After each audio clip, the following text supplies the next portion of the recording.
राजकारण करत स्मारकाचं काम थांबवलं असं तुम्ही भाषणात बोलला. अरे बाबा, मी बोललो कुठल्याही गोष्टीचं जर ती गोष्ट आपल्याला सोडवायची असेल खरंच समस्या, तर त्याचं राजकारण नाही झालं पाहिजे. राजकारण झालं की ती समस्या कधी सुटत नाही. समस्याचं समाधान जे आहे, प्रत्येक समस्येचं समाधान हे असतंच. जसं हे डॉक्टर बाबासाहेब आंबेडकरांचं स्मारक उदाहरण आहे. लोकांना फक्त पुतळा पाहिजे होता, आज भव्य दिवस स्मारक उभं राहिलं. निधी नव्हता, जागा नव्हता, निधी पण मिळाली, जागा पण मिळाली.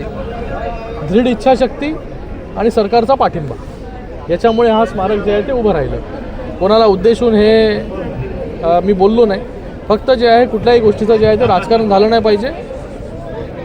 प्रामाणिक प्रयत्न जे आहे हे प्रत्येक कार्यासाठी जर लोकप्रतिनिधींनी केले तर त्याचं राजकारण होत नाही, ती समस्या जी आहे ती सुटते. महापौर कोणाचा बसणार? अरे बाबा, मी महायुतीचा कार्यकर्ता आहे. तर भाजपकडून वारंवार सांगितलं जातं भाजपाचा महापौर. अरे कोणी काहीही बोलू द्या, मी महायुतीचा कार्यकर्ता आहे. महायुतीचा महापौर जो आहे तो या कल्याण डोंबिवलीमध्ये बसेल. तुमचं मत एक आहे, परंतु कार्यकर्ते आहेत ते आपसात भांडतात. अरे बाबा, इथे लोक जे आहेत ही लोक जनता जनार्दन आहे ना ठरवायला की महापौर कोणाचा बसणार. तो मी बोलून, महेश बोलून, निलेश बोलून किंवा कोणी बोलून 1,01% होणार महापौर, हे असं थोडी होतं. अरे लोग, ये पब्लिक है, ये सब जानती है.